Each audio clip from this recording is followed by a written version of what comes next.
Or even though that this is it's over, there's still prohibition of what you're allowed to study on Tisha B'Av.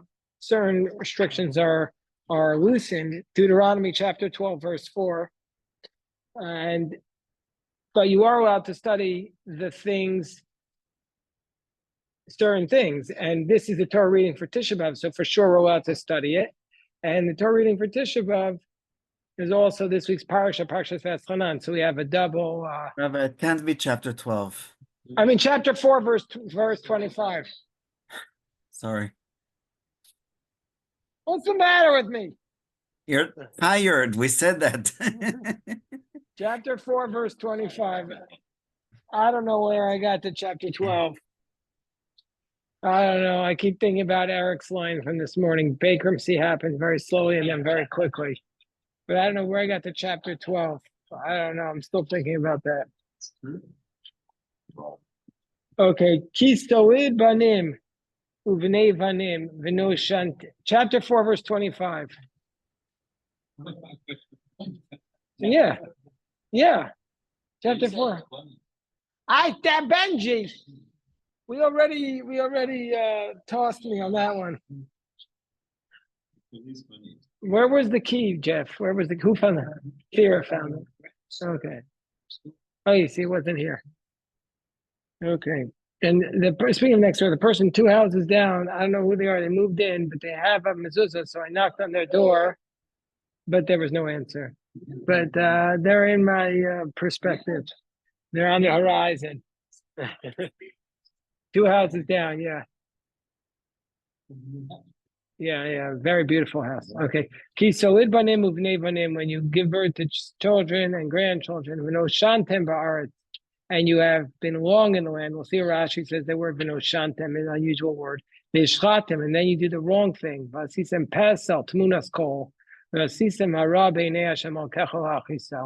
So you give birth to children and grandchildren, you become established in the land, you do something bad, and you establish a pasel or tmunas kol, establish an idol, and you do the bad things in the eyes of God, Hashem to anger him. Rashi says, V'no shantem. What does that word V'no shantem mean? You have been long in the land. Ramaz lahem. He hinted to them, Sheyiglu mimena l'sof 852 shana. B'minyan V'no shantem. He's hinting to them that the exile will be after 852 years, meaning to say that they will be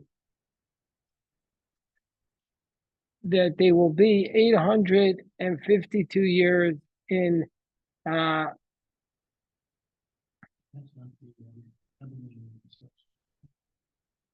trying to figure out that. I assume that this what? Right. So, and then they were in the land for 852 years, and then you have the temple, which was in around the year 580 or something. But how is the let's see what Rashi says here. That's good.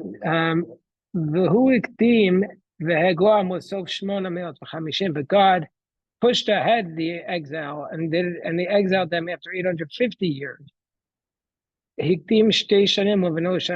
Why? Because he didn't want to fulfill the next verse, which says that you will thoroughly be destroyed. So God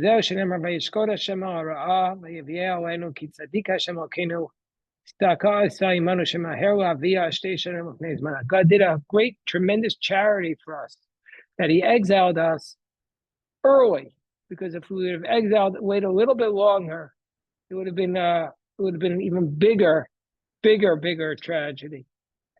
We would be bigger tragedy. You know what it's like? If there's a child who's misbehaving in school and they toss him out for a minor infraction, because they know if he stays a little bit longer here, he'll commit the major infraction and really be in trouble. So now you kick him out a little bit early. That's what Rashi says. Okay, so then we go to the next pasuk. I testify. I call the heavens here today as a Shemaim Haaretz to testify, to bear witness. That This is what we spoke about this morning, that you'll be destroyed quickly. You'll be in this land for 852 years, and then in a second it's gone. Quickly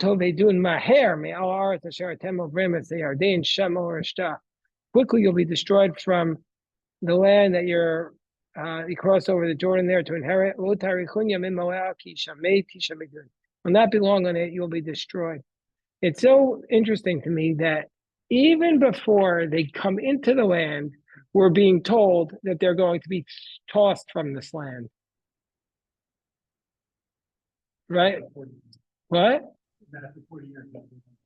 Yeah, after 40 years of wandering, then you're going to get into the land, but you are going to lose it very quickly. And I'm promising you today that that's what's going to happen. But it's a conditional promise. Rambam says that the prophecy that comes for bad can be canceled. So yeah, well, it could be canceled, but he says he doesn't tell him that. I'm pretty sure that this is what's going to happen. Yeah, he's publicizing the matter. Well, 350 years seems like 850. What's that? 850. 800, even that. 800. Somebody told you that 850 years. He said, okay. Well, that's a Rashi on early on. They said your children you're going to have children, and they're going to rebel against you. And Rashi says that they fall on their faces with joy because he said they're going to have children, but even though they're going to rebel. Wait, so that's right. America's just turning 250 years. Exactly. I think it's a blink of an eye. Yeah, but at the moment, it doesn't feel like that. At the moment, when you're going through the distress, it doesn't feel like it's the blink of an eye. Okay, Rashi says, "Ha'idosi bachem hineni mazminam liyot edim." I'm summoning them to be witnesses, the heavens and the earth. She'esreisi bachem. I've warned you. I warned you. Okay, what's going to happen? How are you doing? Come on, Eli, you put the pizza in the warmer? Yeah. I trust you completely. Why is everybody smirking when I said that about Elam? He's a man of impeccable trust. Okay, so it says, God will scatter you amongst the nations. You'll be few in number. That God will lead you to where the nations are. You'll be scattered. It's predicting the exile right here. By the way, I remember speaking about this verse. I'll just tell you this story. If you ever see Mike Herzog, who became the ambassador to Israel when I was in OEV, like my first year there, he was there too. And I think I just moved in. And I needed somebody to lay in this. Now I just got up there and did it. But then I didn't know what I was doing. And I called Mike Herzog. He was at home, and I said, "Can you do the Torah reading for this morning?" And he says, "Oh, it's Tisha Beav. Kisoledu banim uvnei banim no shatem haras." I'll be right there. That's the ambassador, the U.S. ambassador, the Israeli ambassador to the United States. Yodea Torah, Baal Koreh. He knew, and he was a general. He was a general. I mean, but he. On the other hand, Shmuel Herzfeld was calling. Yeah, no. I'm saying it's not just me. My point was that this is a humble man. He was a humble man. He said, "Sure, I'll be right over." Anyway, Vavadatem Sham Elohim Maaseh Yedei Adam. What are you going to do there? You're going to worship there. People who Avavatam Shem Elohim worship gods. Maaseh Yedei Adam, the work of man. Eitz v'aven, stone and wood. Asher lo yirun v'lo yishmun. That they won't. You're going to start worshiping here. There's plenty of space at the table. Plenty of space, Moshe. You're going to start worshiping stones and wood that don't see and don't hear. V'lo yachun v'lo yirichun. They cannot eat and they can't smell. You start worshiping these things. Rashi says, "Vavadatem Sham Elohim." He says, "You will serve nations who worship such idols." Ketar Gumel. Mishatem ovdim laovdeim, ki'ilu atem ovdim lahem. If you serve those who serve them, it's as though you are worshiping them. Rabbi, I'm wondering why there isn't the fifth sense of touch. It's in Tehillim a few times. Lo I don't lanu, know. I don't know the answer. I don't know. I don't know. I don't know. Okay, so it's a good question. Now the next pasuk, we're at chapter 4, verse 29. Uvikashtem misham as Hashem Elokecha, you will seek out from there Hashem your God, umatzata, and you will find him. Because you'll seek him out with all your heart and with all your soul. But tsar when you're in distress, umitzaucha, and you will, when all these things have happened to you, called varima ela ba'achrita yamim, at the end of days, v'shavta ad Hashem Elokecha, you will return to God, v'shamata b'kolo, and you will listen to his voice. There's no Rashi on that. And then it's, yeah, Jeff? I saw something today that says Tsar could also be read as like Tsur, like Iraq. So it's saying that you will reach out to the rock, Hashem. Oh wow, where is that, Rabbi Soloveitchik? Maybe. Probably. You spent a lot of time with him this morning. So it says, Ki kel rachom Hashem Elokecha, because your God is a God of mercy. Lo yarpecha, v'lo yashlitecha, he will not loosen you, will not destroy you. V'lo yishkach es bris avosecha, he will not forget the covenant of your fathers, asher nishbau lahem, that he swore to them. Rashi says, Lo yarpecha, he will not loosen his hold on you. Milachzik becha, from holding you tight, piyadav. So that he's going to hold you tight. Okay, we'll skip the rest of that Rashi. It's then it says, "You will not forget." God is promising us, even though when we're in this moment of exile, he's promising us he will not forget that which he swore to your fathers. Verse 32. So this is a very passionate verse, a very passionate pasuk. Now ask about the earlier days. Ask about the earlier days. Before you. From the day that God created the earth. From one end of the heavens to the other. Has there ever been anything like this great thing? Or has anything ever like this great like this been heard? What's this referring to? What? The revelation. Has there ever been anything similar to revelation? Even compared to other faiths, is anybody like that? Has there ever been something like a revelation where God appeared to several million people and all of them saw it? Has there ever been anything like that? That's what the pasuk is asking.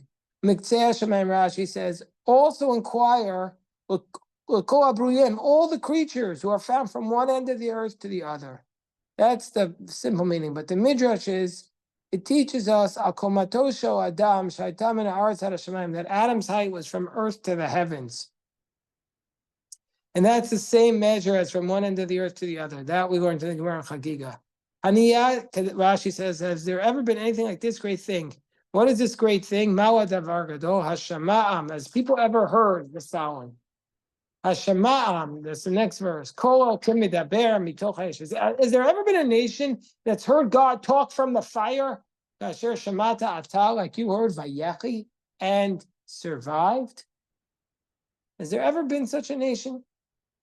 Yes, Benji. Isn't that like the main argument used in the book Kuzari? Very beautiful, Benji.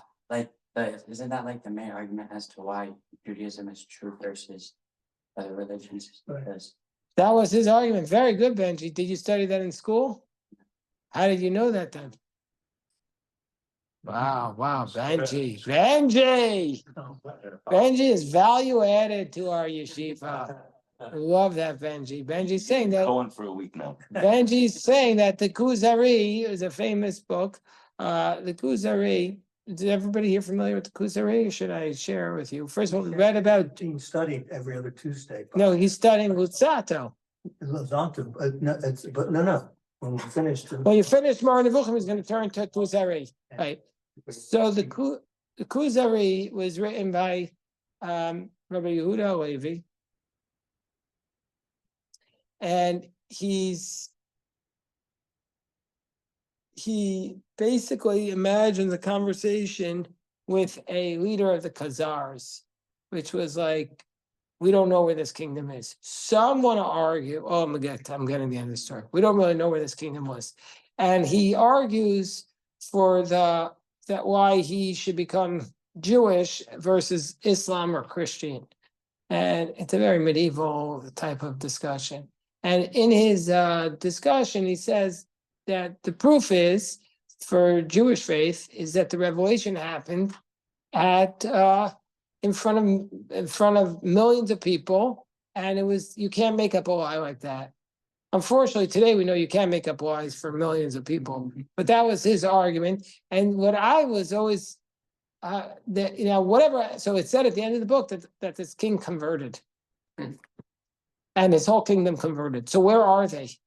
So there have been some scholars who argued that that's where all the Jews from Eastern Europe came from, that they were these descendants of these converts. And if you look at our DNA, I think there's some evidence for that, like the testing. I don't know, but a lot of people debunk that theory. A lot of people debunk that theory and say this is just nonsense. But I'm just saying, Benji can research it more since he's now our expert. So it says in the pasuk, and Nisa'okim, has God ever performed? Rashi says the word Nisa means miracles. Nisa could mean test, but here he says, as he performed miracles, has there been ever any example where one nation has been taken out from another nation, b'masos, with challenges, ba'os muftim, with signs and wonders, b'milchama b'yad chazaka, b'zor netiyah, b'morim gedolim, is there ever been any other example where this happened, where there were miracles and a nation left from another nation and went out? Has there ever been any other example like this in history? Jeff, you're the historian. Now since then there have been similar examples, but what? Usually when the revolution happens, the people who rebel stay there and overthrow the country that's there. It's very rare that a whole nation of millions of people rebel and leave and go to another nation. That's what's going on. The Baal HaTurim points out something here that's very beautiful. This pasuk is is highly unusual. You know what's so unusual about this pasuk? It's a little bit of a long pasuk. This pasuk has every single letter in the alphabet. This pasuk has every single letter in the alphabet. There are 26 verses in the Tanakh that contain all 22 letters of the alphabet, and there are 2 in the Torah. So this is one of the 2 verses in the Torah. Contains every single letter of the alphabet. But there's only one verse in the Torah that contains all 22 letters as well as their 5 final forms. That verse is in Sephania. So what is that? Did they give you a hint? What? You said there's another verse somewhere that There's only in Exodus. No, there's 26 verses in the Bible that contain all the letters of the alphabet, but only one of those verses, which is a verse in Sephania chapter 3, verse 8, which contains all the 22 letters plus the 5 final forms. There are 5 letters that have final letters. So what is this? What is he teaching us here with this verse? That Hashem is teaching us that Hashem desired to give the Torah to the Bnei Yisrael while they were in Egypt. But the Midas Adin, the attribute of justice, said, no, first test them. Nisa, first test them. And only after they pass that test will they be able to take it? Also, the verse begins with the Aleph and ends with the Chaf, final Chaf, and that hints to the pasuk Ach Tov Yisrael, only goodness for Israel. Okay, anyway, just say that idea. So now we go on. Says the what a powerful pasuk coming up. But wait, first we do the Rashi. B'masos, through challenges like this, your note. Udiam, Vurotam, he taught them their strength. He go and hit by Erelai, glorify yourself over me. Botot with signs. To show that he was the agent of God. To go Umovtim and wonders. These are the marvels that he brought upon them, the plagues. At the sea. And now the next pasuk, very familiar verse. Atah reiso adas. Ki Hashem hu alkim eno milvado. You have been shown to know. Atah reiso adas. You have been shown to know that Hashem is God. Eno milvado. There's no one other than him. He alone is God. So let's see what Rashi says. Atar eito adat kitargumo itchazi. You have been shown. Kishenatan HaKadosh Baruch Hu es Torah. When God gave the Torah to the Jewish people, patacham shivarikim. He opened up the seven heavens, and just like he parted the higher realms, kach karas atachtonim. He parted the lower realms, and they saw that he was unique. And that's why it says atar reiso adas. You've been shown to know. Literally, God showed them when he gave the Torah that there's only one God. He opened up all the heavens so that they could see. This is, what is the source for this? Rashi does not, it's, the Rashi saying the Psikta Rabasi. It's a very romantic midrash that there were seven upper heavens and seven lower heavens, and God opened them all so that we could see. I'll make a comment about what you about the senses before, and the Talmud asks, how is a man allowed to be, a man or a woman allowed to be married to their spouse when they're blind? And the ladat, the yedi'ah is more intimate than actually seeing, and so. We don't have to say that we actually saw Hashem, because the rabbi said that will only happen in the end of days, but that we had this insight or sight that we could know that it was actually our match. Or Very nice, yeah, Shakoach. Very nice. Yes. Says it cites Ber Yitzchak, which is for the explanation that at the revelation at Sinai, they beheld the divine core of all that exists. Oh, beautiful, beautiful, beautiful. What Ber Yitzchak is. Okay, beautiful. So it says, verse 36, from the heavens, he caused you to hear his voice from the heavens. To teach you. On the earth, he showed you his great fire. And you heard his words from the fire. Because he loved your father, and he chose your forefathers, he chose their seed after him, and he brought you out before him with the great strength from Egypt. Rashi says, why did he do all this? Why did God do everything for us? Why did he show us? Why did he bring us out of Egypt? Why did he show us that what he looks like? Not because of us, but because he loved our forefathers.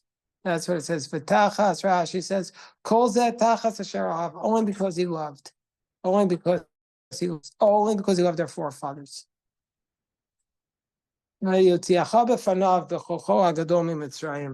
and he led you out from before him with his great strength from Egypt. Rashi says, like a man who leads his son ahead of him. As it says, the angel of God who had been going in front of the children of Israel moved and went behind him.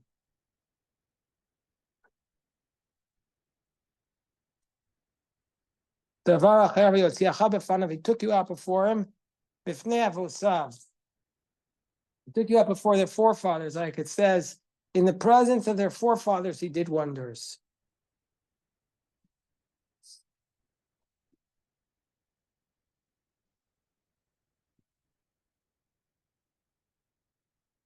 Okay.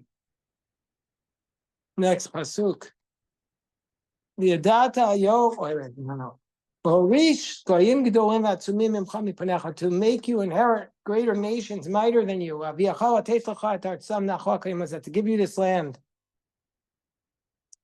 The Adata Yom, you shall know today. You return to your hearts. That God is the God on the heavens above and on the earth below.